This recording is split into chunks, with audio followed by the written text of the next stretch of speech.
और विश्वविद्यालय के गतिशील व्यक्तित्व के धनी कुलपति प्रोफेसर आलोक कुमार राय, गृह सचिव श्री अवनीश अवस्थी, विश्वविद्यालय के सभी सम्मानित शिक्षकगण, विश्वविद्यालय के अन्य सभी सहकर्मी, अधिकारी वर्ग, प्रिय छात्र एवं छात्राओं, लखनऊ विश्वविद्यालय की स्थापना के 100 साल पूरा होना जहां हम सभी के लिए प्रसन्नता का विषय है, वहीं यह भारतीय शिक्षा जगत की एक ऐतिहासिक घटना भी है। मैं इसे ऐतिहासिक घटना इसलिए मानता हूं क्योंकि भारत के कुछ ही विश्वविद्यालय ऐसे हैं जिन्होंने अब तक अपना शताब्दी वर्ष मनाया है। यह लखनऊ विश्वविद्यालय भारत के सर्वाधिक पुराने शिक्षण संस्थाओं में से एक है और यह संस्था 1862-63 के आसपास कैनिंग कॉलेज के रूप में प्रारंभ हुई और 1920 में विश्वविद्यालय के रूप में यह परिवर्तित हुई। साथियों, यह संयोग ही है कि भारत के प्रथम स्वतंत्रता संग्राम के बाद यह कॉलेज के रूप में स्थापित हुआ। उसके बाद जब भारत के राजनीतिक स्वतंत्रता आंदोलन की शुरुआत हुई, जो कि 1920 के असहयोग आंदोलन से जोड़कर देखी जाती है, उस समय में इसे विश्वविद्यालय का स्वरूप मिला था।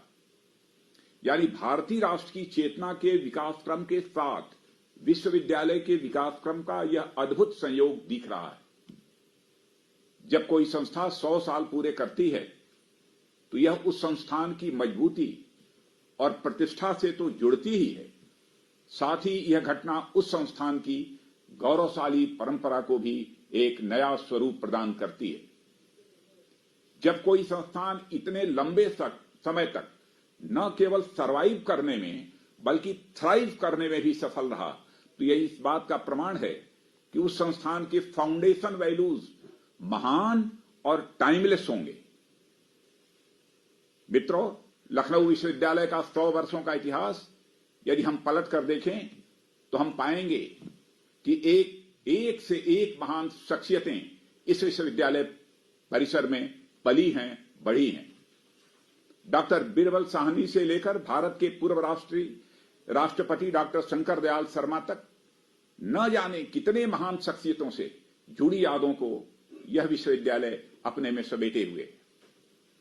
लखनऊ विश्वविद्यालय के पास आईटी चौराहे पर हिंदी के प्रख्यात कवि सूर्यकांत त्रिपाठी निराला की मूर्ति है, जिसके नीचे उनकी कालजयी रचना भरत जय विजय करे कनक शस्य कमल धरे यह भी अंकित है।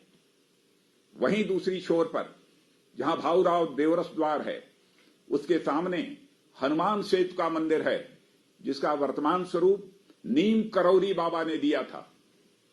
और इस संदर्भ में मैं आप लोगों को याद दिलाना चाहूंगा कि व्हाट्सएप और फेसबुक आप सभी यूज करते होंगे, परंतु इसके संस्थापक मार्क जुकरबर्ग ने स्वयं ये कहा था कि एप्पल के संस्थापक स्टीव जॉब्स ने उन्हें यह बताया था कि यदि जीवन में कभी घोर हताशा में फंस जाओ, आत्मविश्वास खत्म होता सा दिखे, तो भारत में जाना, जहां नैनीताल जिले में कैंची नामक स्थान पर नीम करौरी बाबा का एक मंदिर है, वहां से तुम्हें नई और अद्भुत प्रेरणा मिलेगी।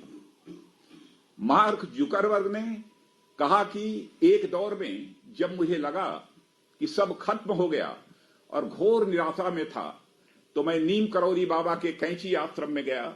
वहां मुझे नई चेतना का आभास हुआ और बाद में उन्होंने वह सब कुछ किया जो आज इतिहास बन चुका है। साथियों, मैंने आप लोगों को यह उदाहरण इसलिए दिया ताकि आप समझ सकें, आपके विश्वविद्यालय के मुख्य प्रवेश द्वार पर ही प्रेरणा का वह मंदिर है जिसने आधुनिक विश्व में इतना बड़ा परिवर्तन किया, तो नई पीढ़ी यहां से प्रेरणा लेकर क्या क्या नहीं कर सकती। और फिर यदि मन में संदेह उत्पन्न हो कि हम यह कर पाएंगे कि नहीं, तो विश्वविद्यालय के पीछे वाले छोर यानी डॉलीगंज की तरफ चले जाइए, तो वहां मनकामेश्वर महादेव विराजमान हैं। अर्थात भारत की मनोकामना पूर्ण होगी, इसमें कोई संदेह नहीं रह गया है। साथियों, तो आपके विश्वविद्यालय का इतिहास और उसका भूगोल शताब्दी वर्ष में आप सभी को अद्भुत प्रेरणा दे रहा है। मैं इस विश्वविद्यालय परिसर में तब से लगातार आता रहा हूं जब मैं उत्तर प्रदेश का शिक्षा मंत्री था, इसलिए मुझे भी इस विश्वविद्यालय की गौरवशाली परंपरा से जुड़ने का एक सौभाग्य मिला है। आज जब मैं आपके बीच उपस्थित हूं, यह मौका भले ही शताब्दी वर्ष का है, परंतु सच्चाई यह भी है कि इस समय देश 21वीं सदी की अब तक की सबसे बड़ी चुनौती कोरोना जैसी महामारी के संकट से गुजर रहा है। इस महामारी ने भारत ही नहीं पूरी दुनिया के सामने बड़ी चुनौती खड़ी की है। आज पूरी दुनिया इस संकट से निपटने के लिए नई नई तरकीबें लगा रही है।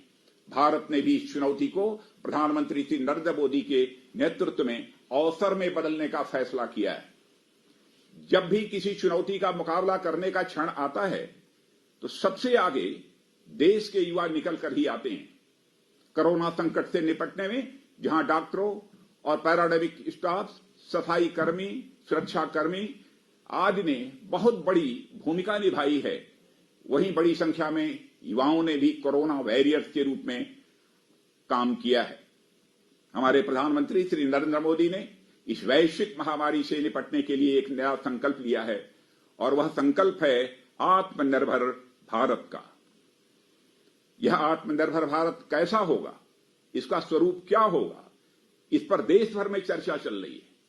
मगर एक बात तय है कि यह आत्मनिर्भर भारत का संकल्प इस देश के छात्रों और युवाओं के सहयोग के बिना किसी भी सूरत में पूरा नहीं हो सकता। यह आत्मनिर्भर भारत का संकल्प इस देश के 130 करोड़ नागरिकों की सामूहिक संकल्प शक्ति का भी यह प्रतीक है। यह आत्मनिर्भर भारत केवल जीडीपी के आंकड़ों और भौतिक समृद्धि के आधार पर नहीं बनेगा, बल्कि इसकी जमीन हमारी समृद्ध सांस्कृतिक विरासत और गौरवशाली अतीत से जुड़कर तैयार होगी। और यह आत्मनिर्भर भारत धनवान भी होगा, ज्ञानवान भी होगा, साथ ही चरित्रवान भी होगा। मैं युवाओं के बीच स्वामी विवेकानंद की लोकप्रियता से अच्छी तरह परिचित हूं। साथियों, मैं मानता हूं कि भारत की धरती पर सबसे पहला कोई ग्लोबल यूथ पैदा हुआ तो ये स्वामी विवेकानंद ही थे। स्वामी विवेकानंद जी से जुड़ी एक घटना मैं आप सभी से साझा करना चाहता हूं। एक बार स्वामी विवेकानंद जी विदेश के दौरे पर थे। वहां पर स्वामी जी की वेशभूषा देखकर एक व्यक्ति ने उनसे पूछा, स्वामी जी, आप अपने कपड़ों को बदल क्यों नहीं देते हैं ताकि आप भी एक जेंटलमैन की तरह दिखाई दें? जानते हैं, उस समय जो स्वामी विवेकानंद जी का जवाब था वह आत्मनिर्भर भारत की एक झलक देता है। उन्होंने कहा कि महोदय, in your country tailor makes the man, but in our country character makes the man. यह स्वामी विवेकानंद ने कहा था। मेरे युवा साथियों, स्वामी विवेकानंद जी की यही बात आपको अपने जीवन में उतारनी है। आपको ज्ञान, धन और संपदा के साथ साथ अपनी कैरेक्टर बिल्डिंग पर भी उतना ही ध्यान देना है। जैसा कि मैं हमेशा कहता हूं, जहां आपका चरित्र और आपके संस्कार आपको ऊंचाई देते हैं, वहीं आपकी संस्कृति है जो आपको गहराई भी देती है। मैं देश की युवा शक्ति पर उम्मीद इसलिए रखता हूं क्योंकि जैसे 19वीं शताब्दी में स्वामी विवेकानंद ने पूरी दुनिया में भारत की एक पहचान बनाई थी, वैसे ही 21वीं सदी में भारत को नई पहचान देने की क्षमता आप सभी में है। अब जिम्मेदारी आपके कंधों पर है। जब आप आगे बढ़ेंगे तो भारत का भविष्य आगे बढ़ेगा। आप सौभाग्यशाली हैं कि अपनी इस यात्रा में आप अकेले नहीं हैं, क्योंकि आपके साथ साथ भारत की हजारों साल पुरानी संस्कृति की एक बहुत बड़ी ताकत आपके साथ खड़ी है। इससे आपका आत्मविश्वास जगेगा और इसी आत्मविश्वास के बल पर एक नए भारत, जो आत्मनिर्भर भारत भी होगा, उसका हम सब मिलकर निर्माण करेंगे। इस काम में हमारे प्रधानमंत्री जी के नेतृत्व वाली सरकार पूरी तरह आपके साथ खड़ी है।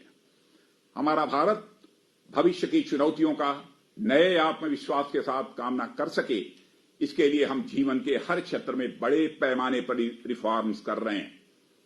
मैं युवाओं से कहूंगा कि आप सभी एक बड़े बदलाव के कगार पर हैं। भारत बड़े स्तर पर बहुत सारे महत्वपूर्ण कदम उठा रहा है और अगले कुछ वर्षों में वैश्विक आर्थिक महाशक्ति और $5 ट्रिलियन की अर्थव्यवस्था बनने की राह पर बढ़ रहा है। और मैं विश्वास के साथ कह सकता हूं कि अगले 20 वर्षों में जब आप सभी किसी न किसी लीडरशिप रोल में होंगे, तब तक भारत $10 ट्रिलियन की अर्थव्यवस्था होगा। पिछले 6 साल में ऐसे कई बड़े सुधार किए गए हैं जिनकी बाट यह देश कई दशकों से जोह रहा था। चाहे उद्योग के क्षेत्र हों, बैंकिंग के क्षेत्र हों, व्यापार के क्षेत्र हों, कृषि के क्षेत्र हों, रक्षा और सुरक्षा के क्षेत्र हों या फिर श्रम सुधारों की हम बात करें, सभी जगह व्यापक सुधार किए गए। मैं यहां सिर्फ शिक्षा के क्षेत्र में किए गए सुधारों की चर्चा करूंगा, क्योंकि विश्वविद्यालय कैंपस में सबसे अधिक महत्व है तो शिक्षा का है।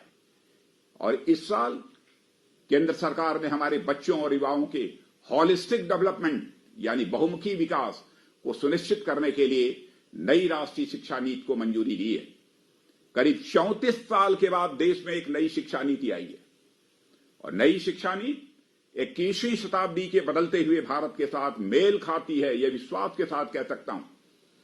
यह नूतन और पुरातन शिक्षा का समागम भी है और यह नए भारत की नए आकांक्षाओं और जरूरतों के हिसाब से तैयार की गई है।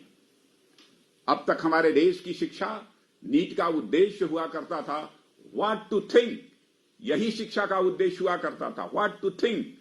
लेकिन नई शिक्षा नीति में हमने इसको थोड़ा बदलते हुए not only what to think but how to think पर फोकस किया है। साथियों, चूंकि अब तक एजुकेशन सिस्टम का फोकस थिंकिंग पर अधिक केंद्रित था, इसलिए विचार पर हम जोर अधिक रहा है। अब हमारा फोकस थॉट्स के साथ साथ एक्शन की तरफ भी होने जा रहा है। नई शिक्षा नीति में मातृभाषा को दिए गए महत्व से हमारे युवाओं को इस संबंध में निश्चित रूप से मदद मिलेगी। इसके साथ अन्य भाषाओं का ज्ञान भी व्यक्तित्व में उत्कृष्टता पैदा करता है। नई शिक्षा नीति में सिलेबस कम करते हुए बुनियादी ज्ञान और कौशल विकास पर भी अधिक जोर दिया गया है। एक सामान्य लेकिन गलत धारणा है कि वोकेशनल एजुकेशन यानी व्यावसायिक शिक्षा मुख्य धारा की शिक्षा यानी मेन स्ट्रीम एजुकेशन से यह कमतर होती है। नई शिक्षा नीति इस धारणा को बदलना चाहती है और इसके लिए क्लास 6 से ही वोकेशनल सब्जेक्ट्स को पढ़ाने की बात कही गई है। नई शिक्षा नीति भारतीय शिक्षा जगत में किया गया ऐसा सुधार है जिसके दूरगामी परिणाम इस देश पे होने वाले हैं। प्राथमिक विद्यालयों से लेकर विश्वविद्यालयों तक इस नई शिक्षा नीति के प्रभावों को आने वाले समय में महसूस किया जाएगा, यह बात मैं विश्वास के साथ कह सकता हूं। लखनऊ विश्वविद्यालय ने अनेक प्रतिभा संपन्न विभूतियां इस देश को दी हैं और मुझे यह लगता है कि अब विज्ञान की नई शाखाओं में भी यह अनुसंधान होना चाहिए। और मुझे जहां तक जानकारी है कि विज्ञान की नई शाखाओं से जुड़े हुए कुछ नए विभाग और कुछ नई प्रयोगशालाएं यह विश्वविद्यालय शुरू कर रहा है। इसके लिए मैं कुलपति श्री आलोक कुमार राय को बधाई देना चाहता हूं। लखनऊ विश्वविद्यालय का 100 वर्षों का इतिहास तो गौरवशाली रहा है, मगर भविष्य उससे भी अधिक गौरवशाली हो, इसके लिए इस विश्वविद्यालय को भविष्य के साथ अपने बदलाव की प्रक्रिया को भी जारी रखना चाहिए, यह मेरा सुझाव है। इन्हीं शब्दों के साथ लखनऊ विश्वविद्यालय के शताब्दी समारोह से जुड़ने के लिए मैं विश्वविद्यालय के कुलपति प्रोफेसर आलोक कुमार राय को पुनः धन्यवाद देता हूं। लखनऊ विश्वविद्यालय की सफलता केवल शताब्दी वर्ष को मनाने तक ही सीमित नहीं रहेगी, क्योंकि इसे अभी और ऊंचाइयों तक पहुंचना है। मेरी शुभकामनाएं आप सभी के साथ हैं। आप सभी को बहुत बहुत धन्यवाद, बहुत बहुत धन्यवाद। Thank you very much. बहुत धन्यवाद महोदय। आपके कर्तव्यों से लखनऊ शहर का चौमुखी विकास हुआ है। आपके सानिध्य व स्नेह का लाभ इस विश्वविद्यालय को सदैव मिलता रहा है, आगे मिलता रहेगा, ऐसी आशा है। आपको तो